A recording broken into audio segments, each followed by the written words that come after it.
ദൈവനാമം മഹത്വപ്പെടട്ടെ. ഇന്ന് നമ്മുടെ നടുവിൽ സൗമ്യൻ്റെക്കും കുടുംബത്തിനും നമ്മൾ സഭ മധ്യ സാക്ഷി എന്നിൽപ്പം വലിയ നദി ഒരുക്കി തന്ന അവസരത്തിൽ നമുക്ക് നന്ദിയോടെ സ്തോത്രം ചെയ്യാം. കഴിഞ്ഞ വർഷം അവസാന നിമിഷങ്ങളിൽ വന്നിട്ട് ഇപ്രകാരം സാക്ഷ്യം പറഞ്ഞു, എനിക്കിനി സാക്ഷ്യം പറയാൻ വരുമ്പോൾ ഇനി എനിക്ക് ആലയത്തിൽ കഴിഞ്ഞ വർഷം വന്ന് പറഞ്ഞത് ഇപ്രകാരമാണ്, എനിക്കിനി കുടുംബത്തോടൊത്ത് ഇവിടെ കടന്നു വരണം, എൻ്റെ മക്കളും ഭർത്താവും ഒത്ത് എനിക്കിവിടെ കടന്നു വരണം, സാക്ഷ്യം പറയണം, എനിക്ക് ദൈവത്തെ ആരാധിക്കണം എന്ന് ആഗ്രഹിച്ചു. അതിനുശേഷം ഒരുപാട് പ്രതികൂലങ്ങൾ ഇവരെ നേരിട്ടു. പക്ഷേ ആ പ്രതികൂലങ്ങളെല്ലാം അമ്മ ഇവർക്ക് അനുഗ്രഹമാക്കി കർത്താവ് തീർത്തു. ആമേ ഹല്ലേലൂയ. ഈ നിമിഷം നമ്മുടെ മുമ്പിൽ സാക്ഷ്യമായിട്ടുണ്ട്. അനുഗ്രഹിക്കപ്പെട്ട സാക്ഷ്യത്തെ പറയുന്നത് ദൈവത്തിൻ്റെ നാമം പരിശുദ്ധപ്പെടട്ടെ. കർത്താവേ, നിങ്ങളുടെ മുമ്പിൽ എനിക്ക് വീണ്ടും ഒരു സാക്ഷിയായി നിൽക്കുവാൻ ദൈവം തന്ന വിലയേറിയ സമയത്തിന് കർത്താവിന് നന്ദി അറിയിക്കുന്നു. കഴിഞ്ഞ നവംബർ മാസത്തിലാണ് ഞാൻ ഈ സഭയിൽ വരുന്നതും. അതിനു മുമ്പ് എനിക്ക് പലവിധമായ രോഗങ്ങൾ, അന്ന് ഞാൻ സാക്ഷി പറഞ്ഞതാണ്, രോഗങ്ങളിൽ ദൈവം എന്നെ അലട്ടിക്കൊണ്ടിരുന്നപ്പോൾ പാസ്റ്റർ ഒന്ന് പ്രാർത്ഥിച്ചു.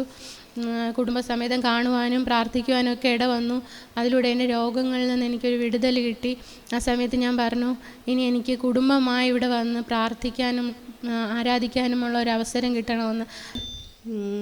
എനിക്കിവിടെ കുടുംബമായിട്ട് വന്ന് സാക്ഷ്യം പറയണമെന്നാണ് എൻ്റെ ആഗ്രഹം. പക്ഷെ ഞാൻ പറഞ്ഞു പോയ ആഴ്ച എല്ലാവരും എനിക്ക് വേണ്ടി പ്രാർത്ഥിച്ചു. പക്ഷേ ഞാൻ സൂററ്റിൽ പോയിട്ട് വന്ന് ആ ദിവസം രാവിലെ ഞങ്ങൾ ഇവർ മൂന്നുപേരും, ഞാൻ ഇങ്ങോട്ട് വരാൻ വേണ്ടിയിട്ട് ഒരുങ്ങുന്ന ഇവർ മൂന്നുപേരും ഞങ്ങൾ പോണ ചേർച്ചിലോട്ട് പോവാണ്. അപ്പം എപ്പോഴും ഞങ്ങൾ ഹെൽമറ്റ്, എന്നെ 2 വീലർ ഓട്ടിക്കാനേ സമ്മതിക്കത്തില്ല. പക്ഷേ ഇപ്പം ഞാൻ ഓട്ടിക്കും, ഇപ്പം സമ്മതിച്ച് ഓട്ടിക്കുന്നുണ്ട്. പക്ഷേ എപ്പോഴും ഹെൽമറ്റൊക്കെ ഇടുമ്പോൾ ഇങ്ങനെ 2 ക്ലിപ്പൊക്കെ ഇട്ട് ഭയങ്കരമായിട്ട് കെയർ ചെയ്താണ് എന്നെ വിടുന്നത് അച്ഛൻ. അപ്പം എന്നാൽ അന്ന് അച്ഛൻ പുതിയ ഹെൽമെറ്റ് വീട്ടിൽ വെച്ചിട്ട് പഴയ ഹെൽമെറ്റും എടുത്ത് വെച്ച്, മോള് ഹെൽമെറ്റ് വയ്ക്കാതെ പോണതേ അല്ല, പക്ഷേ ഹെൽമെറ്റ് വയ്ക്കാണ്ട് അന്ന് പോയി. അപ്പോൾ കുറച്ച് കഴിഞ്ഞ് ഞാൻ റെഡി ആയിക്കൊണ്ടിരുന്നപ്പോൾ ഒരു കോള് വരെയാണ്. ഇങ്ങനെ എൻ്റെ കുഞ്ഞമ്മയാണ് വിളിച്ചിട്ട് പറഞ്ഞു, ഇങ്ങനെ വിലാസ്കോയും പിള്ളേരും ഇങ്ങനെ ചെറിയൊരു ആക്സിഡൻറ്റ് പറ്റി ഹോസ്പിറ്റലിലാണ്. അപ്പോൾ എനിക്ക് എന്ത് ചെയ്യണമെന്ന് അറിഞ്ഞുകൂടാ അപ്പോഴത്തെ അവസ്ഥ. ഞാൻ പെട്ടെന്ന് പപ്പയൊക്കെ ആയിട്ട് ഞങ്ങൾ ഹോസ്പിറ്റലിൽ ചെന്നപ്പം 3 പേരും കിടക്കുകയാണ്. അത് എനിക്കറിയില്ല, ദൈവത്തിൻ്റെ ഒരു അത്ഭുതം. എനിക്ക് എങ്ങനെ എന്നെ താങ്ങി നിർത്തി. അവിടുത്തെ ഡോക്ടേഴ്സിനൊക്കെ ഞാൻ അവിടുത്തെ രോഗിയായ കാരണം എല്ലാ ഡോക്ടേഴ്സിനും എന്നെ അറിയാം. അപ്പോൾ ഇങ്ങനെ എടുത്ത് ചേച്ചി ടെൻഷനൊന്നും അടിക്കേണ്ട, അവർ സിമ്പിളായിട്ട് പറയാണ്, 2 കയ്യിൽ പൊട്ടലേ ഉള്ളൂ, ചെസ്റ്റിലെ ഒരു പൊട്ടലേ ഉള്ളൂ, മൂക്കിൻ്റെ പാല മൊത്തം പോയി, ഇങ്ങനെയൊക്കെ ഡോക്ടേഴ്സ് സിമ്പിളായിട്ട് പറയണം. പക്ഷെ നമുക്കത് മൂത്ത ആളുടെ തലയിൽ 8 സ്റ്റിച്ച് പൊട്ടി, എയർ കയറി, അങ്ങനെ അവിടെ അടുത്തുള്ള ഹോസ്പിറ്റലാണ്. ഇളയാളിന് ചെറിയ പരിക്കുകളൊക്കെ ഉണ്ട്. അങ്ങനെ അപ്പോൾ അത് കണ്ട് എനിക്കൊന്നും വരാതെ എങ്ങനെ ദൈവം എന്നെ കാത്തു എന്ന് തന്നെ എനിക്കറിയില്ല.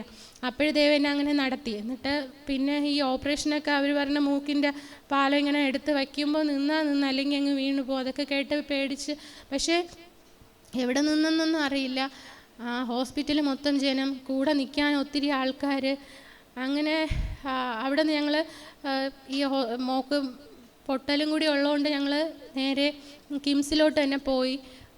കിംസിൽ പോയപ്പോൾ അവിടെ അച്ഛൻ്റെ പഴയ കുട്ടിക്കാലം മുതലുള്ള കൂട്ടുകാരെല്ലാവരും അവിടെ ഇങ്ങനെ നിറഞ്ഞു നിൽക്കുകയാണ്. അവിടെ നിന്ന് ദൈവം നടത്തി അവിടെ കൊണ്ടുപോയി ഓപ്പറേഷനൊക്കെ ഇങ്ങനെ കയറ്റി. അപ്പോൾ പാസ്റ്റർ വിളിച്ചു പ്രാർത്ഥിക്കാം. പള്ളിയിലെ പല അച്ഛന്മാരും ഒക്കെ നിന്ന് ശ്രമിച്ചിട്ടും കയറാൻ പറ്റിയില്ല. പക്ഷേ പാസ്റ്റർ കയറി വെള്ളം കൊടുക്കല്ലെന്ന് പറഞ്ഞു. പക്ഷേ പാസ്റ്റർ വെള്ളം കൊടുത്ത് പ്രാർത്ഥിച്ചു. എന്നിട്ട് അപ്പോഴേ പറഞ്ഞ്, മുഖമൊക്കെ അങ്ങ് അത് നമുക്ക് പറയാൻ പറ്റത്തില്ല, ഇപ്പം കാണുന്ന ആളെ അല്ല അന്ന് കണ്ടപ്പോൾ ഇരുന്നത്.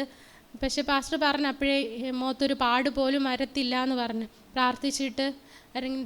ദൈവത്തിൻ്റെ അത്ഭുതം എന്ന് പറയട്ടെ, 3 പേർക്കും ഒരു കുഴപ്പമില്ലാതെ. ശരിക്കും പറഞ്ഞാൽ അച്ഛൻ്റെ മൂക്കിൻ്റെ പാലം മുമ്പ് ഒരു വളവുണ്ട്. അപ്പം എന്ന് AC യിലിരിക്കുമ്പോഴായാലും രാവിലെ എണീക്കുമ്പോഴായാലും ഭയങ്കര ബ്രീത്തിങ് പ്രശ്നമാണ്, ഒരു സൗണ്ട് ഉണ്ടാക്കും. അപ്പോൾ മോള് പറയും, ഞാൻ ഈ സൗണ്ട് കേട്ടാണ് എന്നും എണീക്കുന്നത്, രാവിലെ എണീക്കുമ്പം പപ്പയുടെ മൂക്കിൻ്റെ സൗണ്ട് കേട്ടാണ് എണീക്കുന്നത്. പക്ഷേ ദൈവനാമം മഹത്വപ്പെടട്ടെ, ആ മൂക്കിൻ്റെ പ്രശ്നവും മാറിക്കിട്ടി. അപ്പം നമ്മൾ അത് അല്ലാണ്ട് ചെയ്യണമെങ്കിൽ നമുക്ക് ഇൻഷുറൻസ് ഒന്നും കിട്ടത്തില്ല, നല്ല എമൗണ്ടും ആവും. പക്ഷേ അതും ദൈവം മാറ്റിത്തന്നു. പിന്നെ വീട്ടിൽ വന്നപ്പം ചെറിയ ബ്ലോക്ക് കാലിലായി, അതും പ്രാർത്ഥിച്ചു, പാസ്റ്റർ വന്ന് പ്രാർത്ഥിച്ചു, മാറി. പിന്നെ എനിക്ക് വലിയ ആഗ്രഹം, അപ്പം ഞാൻ അന്ന് തീരുമാനിച്ചു, എനിക്ക് എത്രയായാലും നമ്മൾ മനുഷ്യരല്ലേ, അപ്പം ഞാൻ അന്ന് തീരുമാനിച്ചു ഞാനില്ലായിരുന്നല്ലോ. അപ്പം അതുകൊണ്ട് ഇനി എവിടെ പോയാലും ഒരുമിച്ചേ പോവുള്ളൂ എന്ന് ഞാൻ അന്ന് തീരുമാനിച്ചു. അപ്പോൾ പാസ്റ്റർ ഇടയ്ക്കൊക്കെ വിളിക്കുമ്പോൾ ഞാൻ പറയും പാസ്റ്റർ പ്രാർത്ഥിക്കണം, എനിക്ക് ഒരുമിച്ച് വരണം, എവിടെ ആയാലും എനിക്ക് ഒരുമിച്ച് പോകണമെന്നാണ് ആഗ്രഹം. ഞാൻ അന്ന് ഇല്ലാതിരുന്നുകൊണ്ട് ഞാൻ അപകടത്തിൽ നിന്ന് ഒഴിവായി. പക്ഷേ അതേ ദൈവത്തിൻ്റെ ഒരു അത്ഭുതം, എനിക്ക് ഒത്തിരി വർക്കുണ്ടായിരുന്നു ആ സമയത്ത്. അതൊക്കെ ചെയ്തു കൊടുക്കാതിരുന്നെങ്കിൽ ഒരു നാണക്കേടും ആകുമായിരുന്നു. പക്ഷേ ആ സമയത്ത് അതെല്ലാം ചെയ്ത് തീർക്കാനുള്ള കൃപ, അവിടെ നിന്ന് പിന്നെയും വർക്ക് കിട്ടാനുള്ള കൃപ എല്ലാം ദൈവം തന്നു. എല്ലാവരും അതിന് വേണ്ടി പ്രാർത്ഥിക്കണമെന്ന് പറഞ്ഞുകൊണ്ട് എൻ്റെ സാക്ഷ്യത്തിൽ നിന്ന് വിരമിക്കുകയാണ്. ദൈവത്തിന് മഹത്വം ഉണ്ടാകട്ടെ. എൻ്റെ ഭാര്യ പറഞ്ഞ പോലെ ഞാനൊരു അപകടമെന്ന് പറയാൻ പറ്റത്തില്ല. നമ്മൾ ശ്രദ്ധിക്കാതെ എന്തെങ്കിലും പറ്റുകയാണെങ്കിൽ നമുക്ക് ഒരു വിഷമം ഉണ്ടാവില്ല. അതുപോലെയായിരുന്നു ഈ ഒരു സംഭവം. എൻ്റെ വണ്ടിയുടെ ബ്രേക്കിൻ്റെ ഒരു ഫെയിലിയർ ആയിരുന്നു ഈ പറഞ്ഞ ആക്സിഡൻറ്റ്. അപ്പം നമ്മളവിടെ വീട്ടിൻ്റെ അവിടെ നിന്ന് ഇറക്കമാണ്, നല്ല ഇറക്കമാണ്. അപ്പം മേളിൽ നിന്ന് ഞാൻ പിള്ളേരുമായിട്ട് പോകുന്ന സമയമുണ്ട്, കുറച്ചൊന്ന് ബ്രേക്ക് അപ്ലൈ ചെയ്തതാണ്. ബ്രേക്ക് അപ്ലൈ ചെയ്തപ്പോഴത്തേക്ക് ബ്രേക്കിൻ്റെ ലൈനർ പൊട്ടി, അതിനകത്ത് വീലിൻ്റെ ഹബിനകത്ത് തന്നെ അതിൻ്റെ ബ്രേക്ക് ഷൂവും കാര്യങ്ങളും വീണിട്ട് വീല് ജാമായി. അങ്ങനെയാണ് വണ്ടിയുടെ ബാക്ക് വീല് സ്കിഡായിട്ട് വീഴുന്നത്. അന്ന് ഞാനും കുട്ടികളും ഞങ്ങൾ സഭയിൽ കൊയറിലുള്ളതാണ്. അപ്പം ഞങ്ങൾ അത് എത്താനുള്ള അതിൽ പോവുമായിരുന്നു.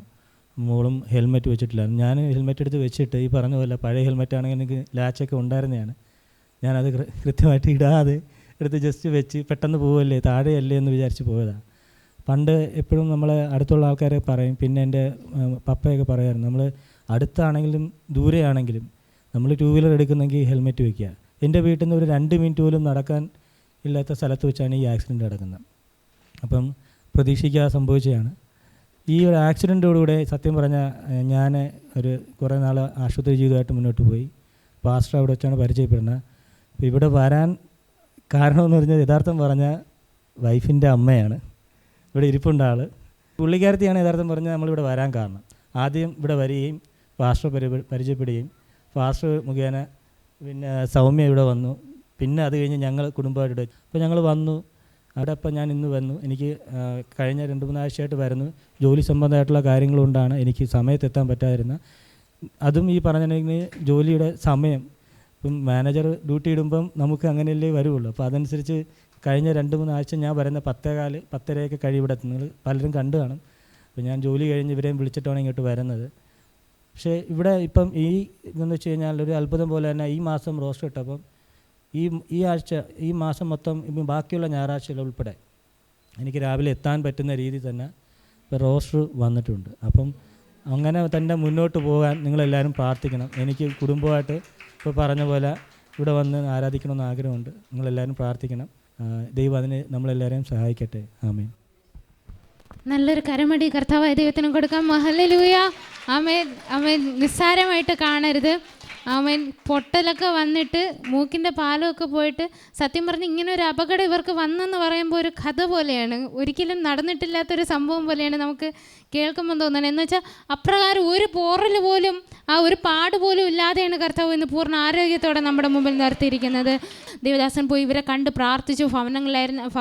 ഭവനത്തിലായിരുന്നപ്പോഴും ആശുപത്രിയിലായിരുന്നപ്പോഴും പോയി കണ്ട് പ്രാർത്ഥിച്ചു. ദൈവം ആ പ്രാർത്ഥനയിൽ ഇവർക്ക് മറുപടി കൊടുത്തു. ഹല്ലേലൂയ. നിങ്ങൾ വിശ്വസിക്കുക. നിങ്ങളും ദൈവത്തിൻ്റെ സന്നിധി താഴ്ത്തി കൊടുക്കുക, തീരുമാനങ്ങൾ എടുക്കുക. കർത്താവേ, ഞാനും എൻ്റെ കുടുംബവും ഞങ്ങൾ യഹോവയെ സേവിക്കുന്ന യോശുവത്തൻ പറഞ്ഞതുപോലെ നിങ്ങൾ തീരുമാനങ്ങൾ എടുക്കുക. കർത്താവ് നിങ്ങളെ മാനിക്കും. ഈ സാക്ഷ്യത്താൽ നിങ്ങളെയും നിങ്ങളുടെ ജീവിതത്തെയും കർത്താവായ ദൈവം അനുഗ്രഹിക്കുമാറാകട്ടെ. ആമേൻ.